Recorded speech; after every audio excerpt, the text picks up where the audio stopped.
Salam. Perkenalkan, nama saya Alex Pati. Saya berasal dari GPIB Maranatha.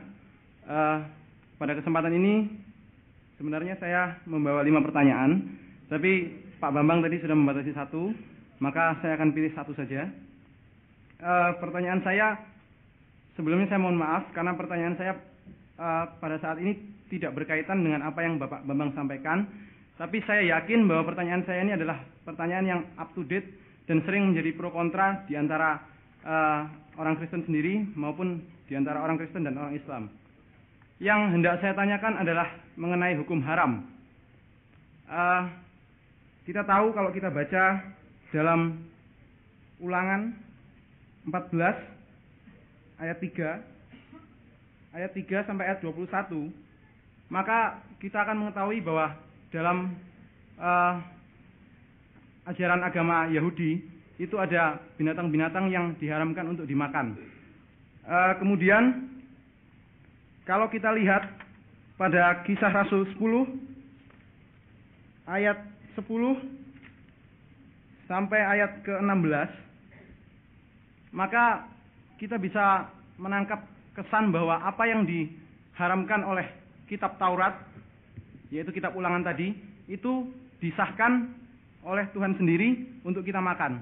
Nah, bukankah ini sering menjadi suatu bahan yang sering diperdebatkan di kalangan Kristen sendiri, yaitu Kristen Protestan dan Advent yang tidak makan hal-hal yang haram tersebut.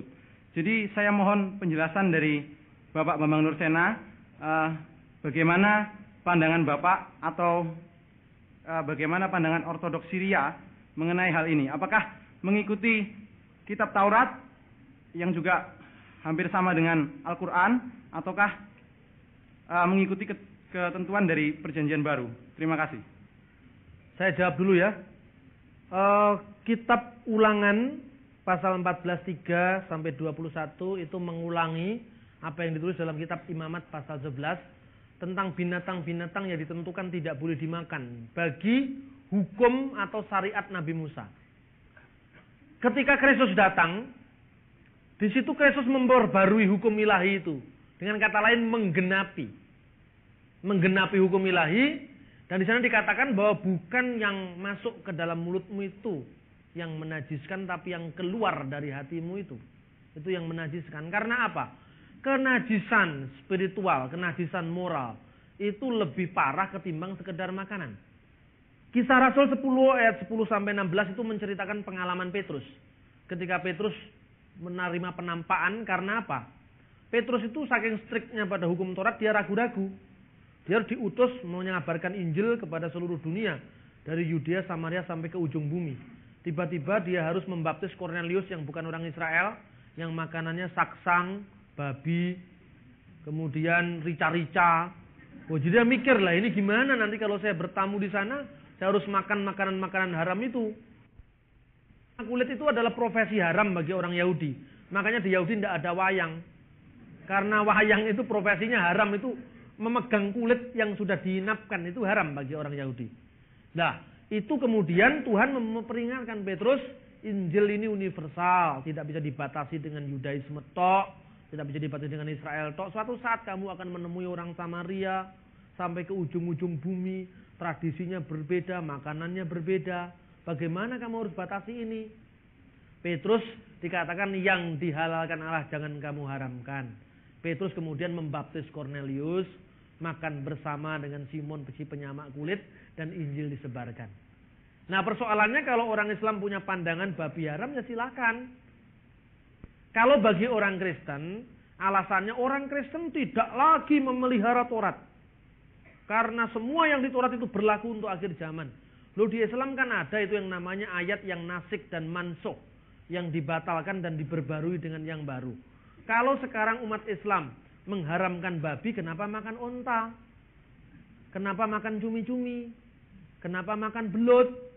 Loh, belut nggak boleh menurut kitab Taurat. Cumi-cumi nggak boleh dimakan. Makanya restoran Cina tutup semua itu. Seafood tutup semua itu. Nah ini Yahudi. Bahkan saya mungkin lebih advent. Saya tidak makan cumi-cumi, tanya Pak David. Karena haram, karena kulit saya tidak tawar. Jadi persoalannya kalau Tuhan itu mengizinkan setiap zaman berbeda, ya itu tidak bisa kita paksakan. Zaman Musa memang tidak boleh. Tapi kenyataannya zaman Yesus boleh, ya ikuti yang boleh saja. Gitu loh. Bahwa pada kandangan orang Islam kami memelihara Musa, memelihara Taurat Musa. Apa benar wong masih makan cumi-cumi kok?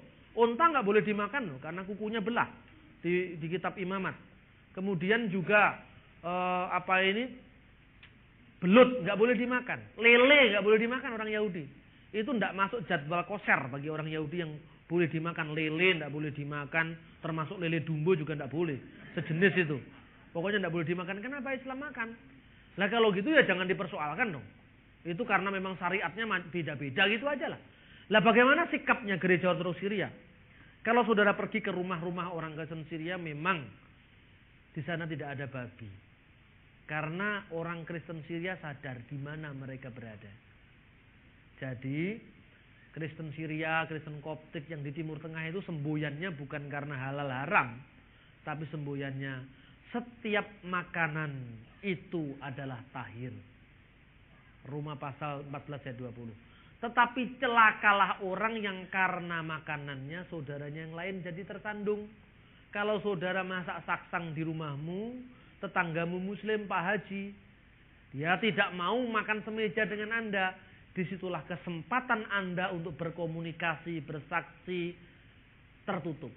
Pilih makanan atau pilih Injil. Nah, pilih Injil ya sudah, jangan dimakan. Tapi kalau kepingin Pak, masuk ke restoran Cina gitu loh.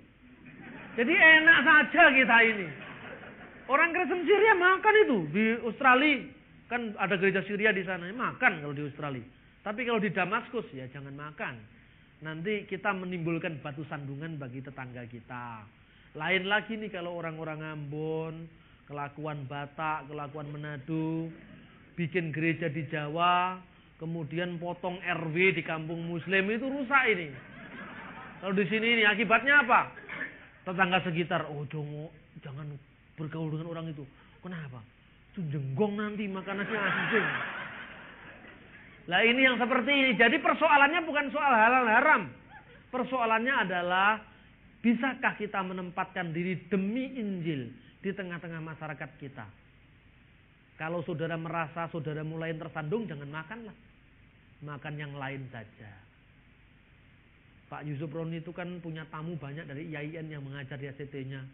Saya pas di sana memberi kuliah tamu di Pak Yusuf. Pak Bambang yang bagian ini menyambut tamu-tamu kami dari IAIN. Pak Yusuf di mana? Saya masih ada ini acara. Ya sudah, saya datang. Saya sampaikan ke sana. Tapi syarat loh Pak Yusuf apa? Masakannya harus steril, nanti saya yang disalahin. Oh ya, boleh. Terus saya bilang, mari Pak. Dari IAIN datang. Oh ya, silakan. Ini makan dulu makan siang ini. Ini dijamin steril Pak ini. Steril apa? Oh, kami percaya kalau yang menyajikan Pak Bambang dengan Pak Yusuf, kami percaya pasti steril. Makan begitu lahapnya. Di situ kita ngobrol. Kalau pandangan Kristen tentang hak perempuan bagaimana? Kalau pandangan Kristen tentang dosa bagaimana? Nah, di situ kan ada komunikasi. Coba kalau misalnya Anda pakai saksang di situ. Ya, terima kasih Pak. Dingin dia. Habis ngajar pulang, bahkan nggak mau ngajar lagi. Siapa yang rugi? Jangan gara-gara makanan yang lain kita korbankan. Orang Jawa menyebut namanya kawulo telih. Kawulo telih itu dia tidak ngawulo kepada Tuhan, tapi ngawulo pada perutnya. Lah yang begini ini bahaya. Saya kira Paulus paling realistis. Kalau engkau katakan takut dengan makanan yang dipersembahkan kepada berhala, katanya di dalam 1 Korintus 8, kita tahu tidak ada berhala di muka bumi ini dan tidak ada ilah lain kecuali Allah. Karena itu masuk ke pasar, masuk aja beli makanan apa saja, asalkan dikuduskan dengan ucapan syukur dan doa. Saya kira ini lebih masuk akal, saudara-saudara. Lah soal Advent bagaimana? Ya, maunya Advent itu sebetulnya kembali kepada aturan-aturan dari perjanjian lama. Tapi sebetulnya kalau memang Advent begitu, mestinya Advent juga lebih strict lagi memelihara. Mestinya Jumat sore sudah tidak boleh kerja dia. Karena itu sudah masuk hari Sabat. Lah Advent itu kadang-kadang kurang pas gitu loh. Di satu pihak dia mau menuruti hukum Taurat, yang tidak dibatalkan oleh Kristus. Tapi di pihak lain, hitung-hitungan waktunya nurut orang barat. Kalau menurut orang timur, ya Advent jangan pakai penanggalan Masehi dong. Itu kan penanggalan barat. Dan waktunya waktu matahari. Penanggalan Sabat itu kan penanggalan bulan. Dan itu hari Yahudi itu diawali pada jam 6 sore, bukan jam 6 pagi. Jadi itu menurut saya Advent itu separuh Yahudi, separuh Kristen. Kalau mau jadi Yahudi, Yahudi sekalian, Kristen sekalian gitu. Tapi ya kita boleh beda pendapat, enggak apa-apa. Mungkin saya salah, tapi kalau misalnya saya salah ya saya minta maaf, itu aja lah. Katanya Gus Dur gitu aja kok repot.